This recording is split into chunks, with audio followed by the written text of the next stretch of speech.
Hello and welcome to Inspiro educators. एक बार आप सभी लोगों का फिर से हार्दिक स्वागत और अभिनंदन है UPSC foundation and mentorship program के अंतर्गत। जैसा कि यूपीएससी फाउंडेशन प्रोग्राम के अंतर्गत हम लोग अभी एनसीईआरटी का अध्ययन कर रहे हैं और आज हम लोग बात करने वाले हैं क्लास 6 में, जो आपका कह सकते हैं कि सोशल स्टडीज़ का भाग है। और सोशल स्टडीज़ में अभी हम लोग जियोग्राफी के बारे में बात कर रहे हैं, यानी कि भूगोल के बारे में बात कर रहे हैं। तो जियोग्राफी का जो चैप्टर है the earth our habitat, the earth our habitat, जिसमें से हम लोग पिछले कुछ चैप्टर्स के बारे में बात कर चुके हैं। तो आज हम लोग मुख्य रूप से क्लास 6 के चैप्टर नंबर 6 के बारे में बात करेंगे, जिसका नाम है major landform of the earth. जबकि पिछले क्लास में हम लोग major domains of the earth पढ़े थे। तो इस चैप्टर्स में हम लोग मुख्य स्थल रूपों के बारे में पढ़ेंगे, यानी पृथ्वी के मुख्य या प्रमुख स्थल रूप। और अगर हम मोटे मोटे तौर पर यह बात करें कि कौन कौन से प्रमुख लैंडफॉर्म पृथ्वी पर या अर्थ पर पाए जाते हैं। लैंडफॉर्म मतलब समझ रहे हैं, स्थल रूप मतलब समझ रहे हैं कि स्थल से बनी हुई आकृति। यानी आप स्थल पर जब निकलते हैं, अपने आसपास देखते हैं, तो कौन कौन से आपके आकृतियाँ या लैंडफॉर्म देखने को मिलती है। तो आप देखते हैं there are different types of landforms in the earth surface या ऑन द अर्थ सरफेस। बहुत सारे लैंडफॉर्म आपको देखने को मिलेंगे। तो अगर हम इसको कैटेगराइज करने का प्रयास करें नेचुरल रूप से, क्योंकि कृत्रिम रूप से या मानव द्वारा बनाए गए चीज़ों के बारे में अभी हम लोग बात नहीं करेंगे। अभी हम कृत्रिम रूप से या नेचर में या प्रकृति में जो ऑटोमेटिक लैंडफॉर्म बनते हैं, उनकी मुख्य रूप से बात करने वाली ना। तो अगर हम इनको कैटेगराइज करने का प्रयास करें, तो लैंडफॉर्म को हम लोग 3 भागों में मुख्य रूप से बांट सकते हैं, जिसमें से सबसे पहले आते हैं, आप देखते हैं माउंटेन्स, यानी कि पर्वत। माउंटेन्स के बाद प्लेट्यू, प्लेट्यू यानी कि पठार। और पठार के बाद एक तीसरा लैंडफॉर्म आता है, जिसको आप लोग प्लेन के नाम से जानते हैं या मैदान के बाद नाम से जानते हैं। तो पर्वत, पठार और मैदान, पर्वत, पठार और मैदान, ये 3 प्रकार के स्थल रूप आपको बृहद रूप से देखने को मिलते हैं। जैसा कि आप लोग, अगर हम बात करें पर्वत किसे कहते हैं, तो पर्वत आप लोग साधारणतः जानते हैं जिसकी ऊंचाई तकरीबन 300 मीटर से अधिक हो। 300 मीटर से अधिक ऊंचे उठे भाग को या 3000 मीटर से अधिक ऊंचे उठे भाग को, जिसका शीर्ष नुकीला हो, उसे हम लोग पर्वत कहते हैं। और उम्मीद करते हैं कि आप सभी लोग पर्वत से परिचित हैं। उसके बाद पठार की बात करें, तो इसकी ऊंचाई भी तकरीबन 3 से 4000, 5000 या फिर 2000 मीटर के आसपास हो सकती है। लेकिन इसका जो शीर्ष भाग होता है वो क्या होता है, नुकीला नहीं होता है, चपटा होता है। यानी कि पर्वत कुछ इस तरीके से होता है, आप देखे हैं ना। जबकि अगर हम पठार की बात करें, तो पठार कुछ इस तरीके से होता है, इस तरीके से इसका ऊपरी भाग सपाट होता है। तो ऐसे ऊंचे ऊंचे भाग को हम लोग पठार या प्लेटू कहते हैं। और मैदान में तो हम लोग रह ही रहे हैं, यूपी में जितने भी लोग हैं आप जानते हैं, तो वो आप लोग मैदानी क्षेत्र में हैं।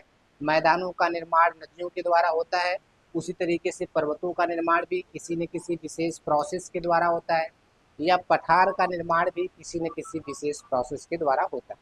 अभी उनके बारे में भी हम लोग थोड़ी बहुत बात करेंगे। तो अगर हम पर्वत की बात करते हैं या माउंटेन्स की बात करते हैं, या फिर आप कह सकते हैं कि लैंडफॉर्म की बात करते हैं, तो अगर हम इसको बेसिकली पॉइंट वाइज देखना शुरू करें, तो सबसे पहले हम लोग ये जानते हैं कि किस प्रोसेस की वजह से लैंडफॉर्म का निर्माण होता है या लैंडफॉर्म बनते हैं। ऐसे कौन कौन से प्रोसेस हैं जो लैंडफॉर्म के कह सकते हैं बनने के लिए उपयोगी हैं या उत्तरदायी। तो अगर हम मेजर लैंडफॉर्म की बात करें और इस लैंडफॉर्म के प्रोसेस की बात करें, तो there are mainly 2 types of process. एक को हम लोग इंटरनल प्रोसेस बोलते हैं और दूसरे को हम लोग एक्सटर्नल प्रोसेस बोलते हैं।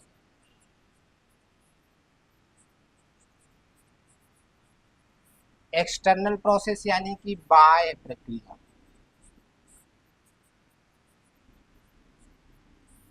इंटरनल प्रोसेस यानी कि आंतरिक प्रक्रिया।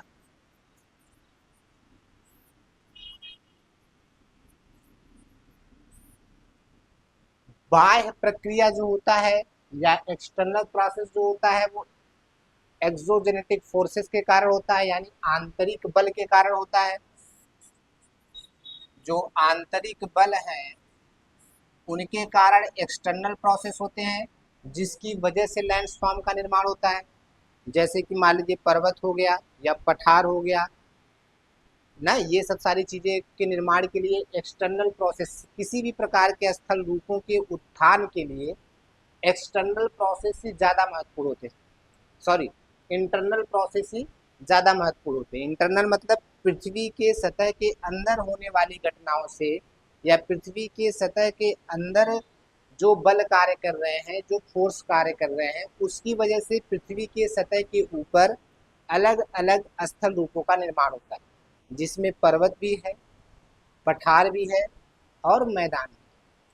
और इन फोर्सेस में अगर हम बात करें, जैसे भूकंप हो गया, ज्वालामुखी हो गया, इन सब के उद्गार का कारण क्या है? पृथ्वी के अंदर होने वाले हलचल से।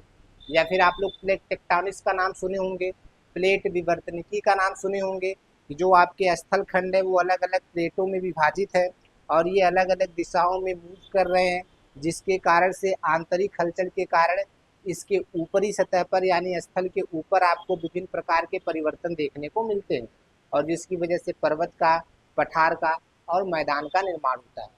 तो ये इंटरनल प्रोसेस के द्वारा ही साधारणतः बाहरी विभिन्न स्थल रूपों का निर्माण होता है। जबकि एक्सटर्नल बल जो होता है या एक्सटर्नल प्रोसेस जो होता है, बाह्य प्रक्रिया में क्या होता है, जो विभिन्न प्रकार की नदियां हैं या झील है, झरने हैं, वायु है, इनके द्वारा अपर्दन और अपक्षय की प्रक्रिया होती है। ये जो आंतरिक शक्ति से उत्थित भूभाग है, इनको फिर क्या करते हैं, काटते हैं, इनका अपरदन करते हैं और इनको समतल करने का प्रयास करते हैं। तो उस दरमियान भी अलग अलग स्थल रूपों का निर्माण होता है। ठीक है, तो मुख्य रूप से स्थल रूपों के निर्माण के जो प्रमुख कारण है वो है इंटरनल फोर्सेस, और उस इंटरनल फोर्सेस की वजह से जो ऊंचाई और निचाई, ऊबड़ खाबड़ हुआ है स्थल, उसको समतल करने का प्रयास कौन करते हैं? बाह्य फोर्सेस, या फिर आप कह सकते हैं एक्सटर्नल प्रोसेस ना, एक्सटर्नल प्रोसेस या बाह्य प्रक्रिया। बाह्य प्रक्रिया यहाँ पर तो आंतरिक लिखा गया, जिसको आप लोग बाह्य लिख लीजिए। एक्सटर्नल मतलब बाह्य प्रक्रिया या बाह्य बल ना, इंटरनल मतलब आंतरिक प्रक्रिया। तो मोटे तौर पर इंटरनल प्रक्रिया के द्वारा स्थल रूपों का उत्थान होता है, जबकि एक्सटर्नल प्रक्रिया के द्वारा उसको समतल करने का प्रयास किया जाता है। इस दरमियान अलग अलग स्थल रूपों का निर्माण होता है। तो मुख्य रूप से आपके माउंटेन्स, प्लेटू और प्लेन्स का निर्माण होता है। अगर हम माउंटेन्स की बात करते हैं या पर्वत की बात करते हैं ना, तो पर्वत की बात करें तो पर्वत मुख्य रूप से 3 प्रकार के होते हैं। किस कारण से इसकी उत्पत्ति हुई है, किस कारण से इसका निर्माण हुआ है, उस आधार पर पर्वत 3 प्रकार के होते हैं। There are mainly three types of mountain. और अगर उन माउंटेन की अगर हम बात करें, उन तीनों प्रकार के माउंटेन की, कौन कौन से माउंटेन हैं, तो देखिए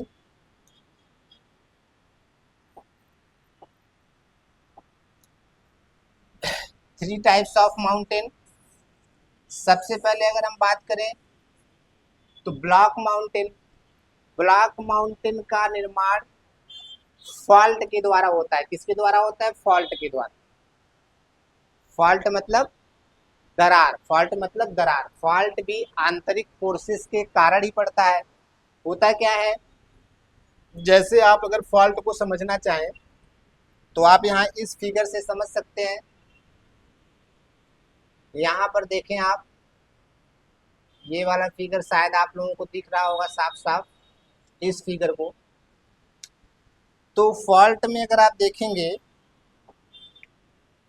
तो कोई भी चट्टानी कह सकते हैं, सतह है, स्थल खंड है, आंतरिक फोर्स के कारण या इंटरनल बल के कारण या फोर्स के कारण ये चट्टान किसी वजह से इसमें दरारें पड़ जाएं, इसी दरार को हम लोग फॉल्ट कहते हैं। और दरार पड़ने के कारण जब कोई स्थलीय भाग नीचे धंस जाएगा, नीचे की तरफ मूव कर जाएगा और ये ऊपर की तरफ मूव कर जाएगा, तो जो ऊपर उठा भाग है, ऊपर उठा भाग है, इसी को हम लोग हॉस्ट बोलते हैं। जबकि जो नीचे धसा धसा भाग है, इसी को हम लोग ग्रेबिन कहते हैं। क्या कहते हैं? ग्रेबिन। फॉल्ट के कारण ऊपर उठे हुए भाग को हॉस्ट और नीचे दबे हुए भाग को ग्रेबिन कहते हैं। तो इसके कारण से कुछ भाग इतने ऊपर उठ जाते हैं कि वो पर्वत का रूप ले लेते हैं। किसका रूप ले लेते हैं? पर्वत का रूप ले लेते हैं या माउंटेन का रूप ले लेते हैं। तो इस प्रकार के माउंटेन को हम लोग ब्लॉक माउंटेन कहते हैं, या फिर आप ये भी कह सकते हैं हॉस्ट या ग्रेबिन के नाम से जानते हैं। इसको क्या बोलते हैं? Block mountain. ब्लॉक माउंटेन किस प्रक्रिया के द्वारा होता है? दरारी प्रक्रिया के द्वारा या फॉल्ट के द्वारा। उसके बाद अगर हम देखें तो फोल्ड के द्वारा भी निर्माण होता है। फोल्ड मतलब वलन। फोल्ड मतलब वलन। अगर मान लीजिए कोई चट्टान है और इस चट्टान में इधर से भी दबाव लग रहा है, इधर से भी दबाव लग रहा है, तो ये चट्टान इस तरीके से फोल्ड हो जाएगी। और जब यह चट्टान इस तरीके से फोल्ड हो जाएगी तब भी ये भाग ऊपर उठ जाएगा, ये भाग नीचे चढ़ जाएगा, ये भाग ऊपर उठ जाएगा। तो ऊपर उठे हुए भाग से फिर से माउंटेन का निर्माण हो जाएगा। तो इस प्रक्रिया को हम लोग वलन कहते हैं। वलन के प्रक्रिया के द्वारा भी माउंटेन का निर्माण होता है या पर्वतों का निर्माण होता है। तो इस तरीके की प्रक्रिया को हम लोग फोल्डिंग माउंटेन कहते हैं। ये ब्लॉक माउंटेन हो गया, ये फोल्डिंग माउंटेन हो गया। ठीक है, उम्मीद है कि ये सीधी चीजें आपको समझ में आ रही है। उसके बाद अगर हम देखें तो ज्वालामुखी प्रक्रिया के द्वारा भी माउंटेन का निर्माण होता है ना। ज्वालामुखी प्रक्रिया के द्वारा भी माउंटेन का निर्माण होता है। वल्केनिक माउंटेन इसको बोलते हैं। ये आप वल्केनो देख रहे हैं, वल्केनो आपको दिख रहा है, यानी कि ज्वालामुखी। तो ज्वालामुखी प्रक्रिया के द्वारा भी आप देख रहे हैं कि माउंटेन के निर्माण होते हैं। कैसे होता है? जब ज्वालामुखी का उद्गार होता है तो ज्वालामुखी के मुख के पास इस तरीके से शंकु का निर्माण होता है, और जब ज्वालामुखी का उद्गार बंद हो जाता है तो यह शंकु या यह लावा जो ज्वालामुखी से निकला है वह जम जाता है। मैग्मा जो निकला वो जम के लावा बन जाता है, और उसके बाद इस तरीके से ऊंचा उठा हुआ भाग का निर्माण हो जाता है, जिसे हम लोग माउंटेन या पर्वत कहते हैं। माउंटेन या पर्वत कहते हैं। तो ज्वालामुखी प्रक्रिया के द्वारा निर्मित जो पर्वत होते हैं उसको हम लोग वल्केनिक माउंटेन बोलते हैं। Volcanic mountain. तो मुख्य रूप से ये 3 प्रकार के माउंटेन आपको देखने को मिलते हैं, फोल्ड के द्वारा, फॉल्ट के द्वारा और वल्केनो के द्वारा। और ये तीनों प्रक्रियाएं किस प्रोसेस के द्वारा होती? आंतरिक प्रोसेस के द्वारा या इंटरनल फोर्सेस के कारण ही माउंटेन का निर्माण होता है। ठीक है, नेक्स्ट और क्या हमको जानना है भाई लैंडस्केप के बारे में या लैंडस्टॉर्म के बारे में? तो अगर हम लैंडस्टॉर्म के बारे में या पर्वतों के बारे में थोड़ा सा और देखें ना, वल्केनिक एक्टिविटी के द्वारा वल्केनिक माउंटेन का निर्माण होता है, ये आप समझ गए। माउंटेन पर आपको मुख्य रूप से ग्लेशियर और रेंज देखने को मिलते हैं। ग्लेशियर का मतलब होता है हिमनद। हिमनद क्या होता है या ग्लेशियर क्या होता है? माउंटेन के ऊपर नदी का या जल का वह भाग जो हमेशा जमा रहता है, बर्फ के रूप में रहता है, उसी को हम लोग ग्लेशियर बोलते हैं। Permanently frozen river of ice, यानी कि ऐसा नदी का जल जो हमेशा जमा रहता हो, फ्रीज रहता हो, और वो कहाँ होगा? ऊंचाई पर। ऊंचाई किस पर होगी? पर्वतों पर। तो पर्वतों के ऊपरी भाग पर आप देखते होंगे साधारणतः आपको आइस देखने को मिलता है, उसी को हम लोग क्या बोलते हैं? ग्लेशियर बोलते हैं। क्या बोलते हैं? ग्लेशियर। क्योंकि ऊंचाई बढ़ने के साथ साथ तापमान कम होता है। जब इतनी ऊंचाई हो जाए कि तापमान 0 डिग्री के नीचे पहुंच जाए तो वहां पर सारे जो जल होंगे वो आइस में बदल जाएंगे, और उसी को हम लोग ग्लेशियर बोलते हैं। रेंज क्या होता है? पर्वतों की जो श्रृंखला होती है उसी को हम लोग रेंज बोलते हैं। पर्वतों की श्रृंखला को क्या बोला जाता है? Range. Mountain arrange in line, अगर ढेर सारे माउंटेन एक लाइन में अरेंज है उसी को हम लोग रेंज बोलते हैं। रेंज यानी कि श्रेणी, रेंज यानी कि श्रेणी। और आप लोग जानते हैं कि अलग अलग श्रेणी है, जैसे बृहद हिमालय, लघु हिमालय, ट्रांस हिमालय के अलग अलग श्रेणियां, उसमें अलग अलग पर्वत हैं। ठीक है, उसके बाद प्रोसेस आप समझ गए, प्रकार आप समझ गए कि किस प्रकार से अलग अलग प्रकार के माउंटेन का निर्माण होता है। माउंटेन के बाद जो दूसरा लैंडफॉर्म है महत्वपूर्ण, वो आपका है प्लेटू। वो क्या है? प्लेटू। वो क्या है? प्लेटू। प्लेटू यानी कि पठार। प्लेटू यानी कि पठार। अब पठार के बारे में मैंने आपको बताया कि ऐसा समुद्र तल से उठा हुआ उत्थित भाग, वह भाग जिसका ऊपरी भाग क्या हो? सपाट हो। ऊपरी भाग क्या हो? सपाट हो। इसी को हम लोग क्या बोलते हैं? प्लेटू बोलते हैं। नहीं, यहीं पर वही लिखा है, elevated flat land Tibetan प्लेटू is the highest rich in mineral resource. यानी कि उठा हुआ फ्लैट लैंड जो होगा, समतल लैंड जो होगा, उसी को हम लोग प्लेटू बोलते हैं। और तिब्बत का जो प्लेटू है, कई प्लेटू हैं पूरे वर्ल्ड में, उसी में से एक तिब्बत का प्लेटू है। तिब्बत का प्लेटू जो है वो मिनरल रिसोर्स के दृष्टि से काफ़ी धनी है, अर्थात तिब्बत के प्लेटू में बहुत सारे मिनरल्स पाए जाते हैं, बहुत सारे खनिज पदार्थ पाए जाते हैं। ज़्यादातर जो प्लेटू होते हैं उसमें वो मिनरल से भरे हुए होते हैं, अलग अलग प्रकार के मिनरल्स पाए जाते हैं। भारत की बात करें तो भारत का जो दक्षिणीय भाग है वो पठारी क्षेत्र है, और ज़्यादातर मिनरल्स चाहे वो लौह अयस्क हो, मैग्नीज हो, ये सारे मिनरल्स आप देखेंगे कि ज़्यादातर मिनरल्स दक्षिण के प्रायद्वीपीय पठारीय भाग में ही आपको मिलते हैं। ठीक है, नेक्स्ट अगर हम देखें, पठार के बाद फिर आता है आपका प्लेन। प्लेन क्या होता है? प्लेन यानी समतल मैदान। समतल मैदान का निर्माण किसके द्वारा होता है? नदियों के द्वारा लाए गए जलोढ़ मृदा से, एलुवियल सॉइल से। कौन सी मृदा? जलोढ़ मृदा या एलुवियल सॉइल से। यानी कि जो नदियाँ पर्वत से निकल रही हैं, पर्वत से मिट्टी या पत्थर कंकड़ काट के अपने साथ महीन करके ला रही हैं, वो नीचे आने के बाद अपने पर्वत पदी प्रदेश में उसको जमा करती हैं। जमा करने से लंबे क्षेत्र पर मैदान का निर्माण हो जाता है।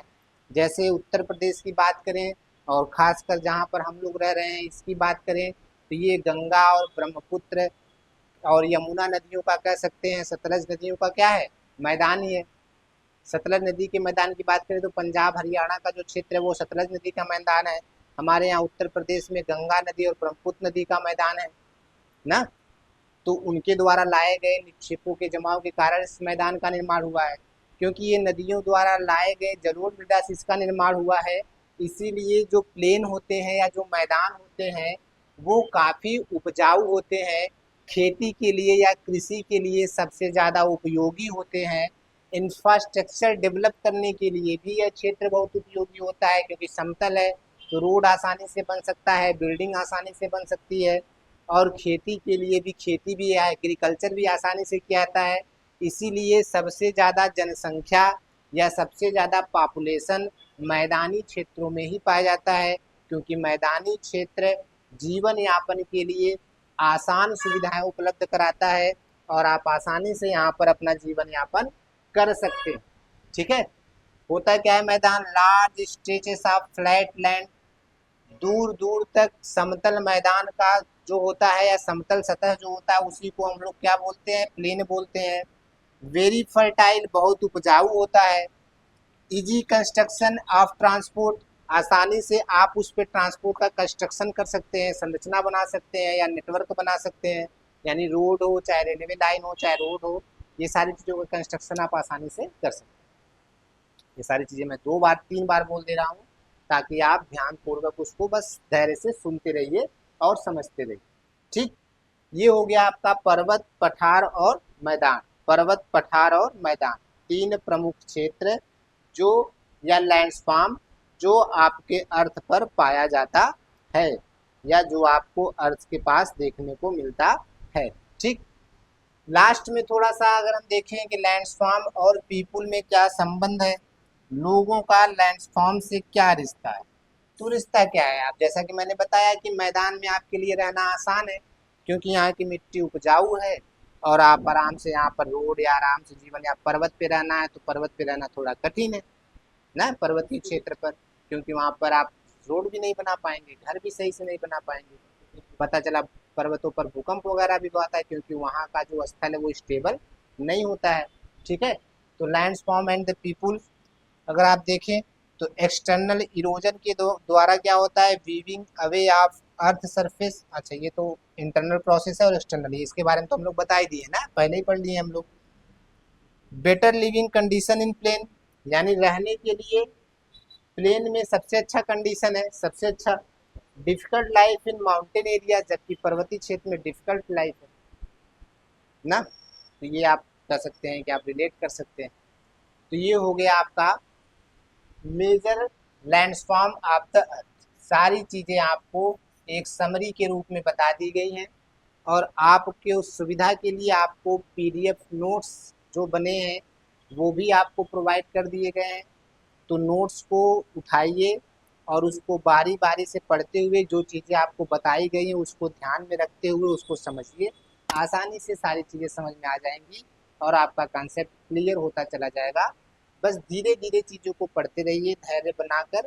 धीरे धीरे सारे कंसेप्ट क्लियर हो जाएंगे और आपको बहुत सारी चीज़ें अच्छी लगने लगेंगी जब आपको चीज़ें समझ में आने लगेंगी। ठीक है, चलिए, तो आज के क्लास में इतना ही।